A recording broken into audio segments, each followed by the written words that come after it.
आप लोग, मैं परदेसी बाबू फिर से आपका स्वागत करता हूं। आज का वीडियो बहुत खास होने वाला है। जो भी बैंक अकाउंट यूज करता है, जो भी यूजर तो मतलब आजकल लगभग भारत में 100 करोड़ में मान लो कि 90-95 करोड़ बैंक अकाउंट यूज करते हैं। तो सभी इस वीडियो को ध्यान से देखें। जितना भी लोग हैं बैंक अकाउंट यूज करते हैं, वीडियो को ध्यानपूर्वक देखें और समझें। कुछ लोग क्या करता है, बैंक लोग प्राइवेट बैंक में अधिकतर लोगों का खाता होता है जो सेवा के नाम पर खाता खुलवाता है, सर्विस। लेकिन उसका चार्ज समझिए क्या होता है। जितना भी सभी प्राइवेट बैंक होता है वो महंगा चार्जेस लेता है, महंगा 25,000 15,000 से खाता खुलवाता है। अब खाता खुलवाने के बाद क्या करता है, वो सारा बैंक का चाल रहता है, मिली भगत बैंक में रहता है। बैंक में मिली भगत रहता है कि ज़्यादा ज़्यादा ग्राहक को लाना है और उसका पैसा है, मतलब महंगा महंगा अकाउंट में खुलवाना है, ज़्यादा समय के लिए होल्ड पर रखवा देना है पैसा। इसी तरह से उसका शेयर का कीमत और बैंक का दाम बढ़ जाएगा। बैंक सेवा के नाम पर लाखों रुपया वसूल करता है।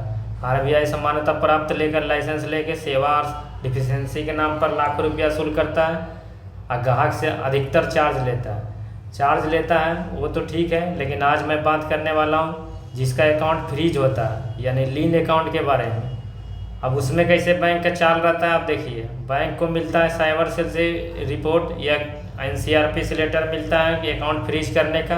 अब बैंक क्या करता है, उसमें क्या करेगा, मान लीजिए आपका 25,000 50,000 या 1 लाख का जो भी आपका या 10,000 20,000 अकाउंट फ्रीज करने का आएगा। तो बैंक का एक चाल होता है, मैं आपको दिखाता हूँ। बैंक क्या करता है अपने मन से देखिए। इसमें 49,550 रुपया को 99 साल के लिए लीज कर दिया अपने मन से, बिना अदालती आदेश या कोर्ट का नोटिस के बगैर। खाली एनसीआरपी के एक पोर्टल आता है, उससे बस आराम से बैंक को बहाना मिल जाता है। अब बैंक लीन लगा देता है अकाउंट पर और सोचता है कि सालों तक इससे काहे कि लीन लगाने के बाद बैंक में आप जाइएगा एप्लीकेशन लेके बंद कराने के लिए, बोलेगा कि नहीं खाता बंद नहीं हो पाएगा। जब तक आपका केस चलेगा तब तक खाता बंद नहीं होगा। और उसके बाद क्या, खाता बंद तो नहीं होगा, उसके बाद जो आपका मेंटेनेंस चार्ज है ये सब वगैरह वगैरह काटता रहेगा। SMS चार्ज, मेंटेनेंस चार्ज, खाता का आपका 15-20 हज़ार का मेंटेनेंस है तो ये सब तो आपको काटेगा। खाता काटेगा, मेंटेनेंस चार्ज काटेगा। मतलब बैंक देखिए आपको कैसे फंसा रहा है। अब बैंक को देखिए आरबीआई को शिकायत की, हर्जाना मांगे कि दीजिए हर्जाना, मतलब कि बैंक में सेवा में कमी डिफिशेंसी। तो आरबीआई के सामने साफ साफ रख देता है कि मेरे आंतरिक लोकपालिका ने सहायता किया है और हम 1 रुपया मतलब कि जुर्माना नहीं देंगे ग्राहक को। वो जो में हम काम कर रहे हैं वो पुलिस दिया हमको, वेरिफिकेशन एनसीआरपी से नोटिस आया है, उसके तहत हम ब्लॉक कर रहे हैं। मतलब एक तो सोचिए किसी का खाता आपको सदियों तक फ्रीज कर दिया है, 2099 तक, यानी 75 साल तक अकाउंट फ्रीज रखना ये कोई अपराध है? ये तो भयंकर अपराध है बैंक। लेकिन बैंक अपना सेवा के नाम पर सोचता है किसी भी तरह से ग्राहक को फंसा कर रखें, ग्राहक को फंसाना है और रुपया कैसे टालना है, कहे कि बैंक को कमाई कैसे होगा। ऐसे में तो ग्राहक भाग जाएगा, 2-4 साल यूज करेगा, कहेगा अरे ये महंगा बहुत बैंक है, जाते हैं सस्ता बैंक में। इसी तरह से बैंक कोई ना कोई बहाना, कानून का बहाना बना के या कुछ ही तरह से आपका खाली मौका उसको चाहिए कि किसी भी हाल में आप बस अकाउंट में कहीं से कुछ आ जाए, उसके बाद तो आपको ऐसा फंसाएगा कि बस यादें रखिएगा। इसलिए आज तक जो भी वीडियो देखते हैं आप मेरा लगातार वीडियो देखते रहिए। अकाउंट के नाम पर, मेंटेनेंस के नाम पर, ये सब के नाम पर आपसे अधिकतर पैसा ठगेगा। गलती से आपके साथ कोई फ्रॉड का पैसा आ गया, नील लग गया, जो कि होता है अधिकतर। ऑनलाइन में एल्गो रहता है, एल्गो के सॉफ्टवेयर है, वो सब बना रहता है, सब लोग यूज करता है आजकल। उसमें क्या होगा कि आपको कहीं न कहीं से 2-4 10 या 1,000 2,000 रुपये इधर उधर हो ही जाता है। लेयर बाय लेयर चलता है चेन के हिसाब से।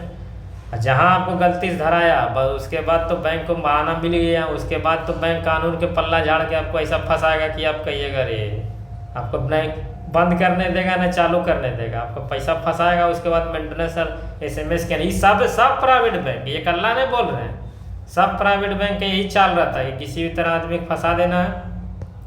ये हो गया पहली बात। और दूसरी बात ये देखिए कि जिसके पास अगर गोल्ड है, मतलब सोना है, बहुत लोग सोचता है कि लॉकर में सोना रखेंगे तो आजकल उसको प्रॉफिट होगा, हमको घर में निकाल रखेंगे, लॉकर में रख देते।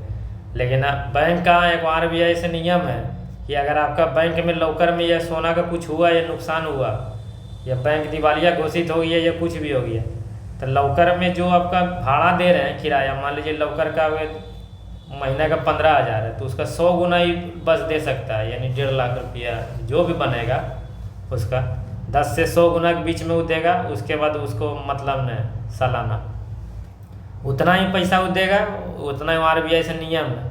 अगर गलती से आपका अकाउंट में 1 करोड़ रुपया, जैसे आप देखें सहारा बैंक है, यस बैंक है, दिवालिया घोषित हो गया था एक समय, अपना ही पैसा निकालने में हो गया, तो RBI क्या कहता है, बात समझिए, RBI कहता है कि आपका अकाउंट में कितना भी पैसा है, चाहे आपका 1 करोड़ हो या कुछ भी हो, अगर बैंक अगर डूबेगा तो सरकार आपको सिर्फ 5 लाख रुपया देगा। अगर आपका अकाउंट में 50 लाख होगा तभी वो 5 ही लाख देगा, अगर आपका अकाउंट में 10 लाख होगा तो 5 ही लाख। इसलिए अलग अलग बैंक में पैसा रखिए। और जिसके पास गोल्ड है, मान लीजिए जिसके पास ज़्यादा गोल्ड है, तो अभी एक सेफ निकला है फिजिकल गोल्ड। फिजिकल गोल्ड जानते हैं, ऑनलाइन वाला, जिसको बोलता है डिजिटल गोल्ड। डिजिटल गोल्ड क्या करता है कि आपके पास अगर बस डिजिटल में दिखाएगा कि हाँ सोना खरीदें, ज़्यादा आपको खुजली हो रहा होगा तो आप मंगा लीजिएगा उसको, क्या दिक्कत है।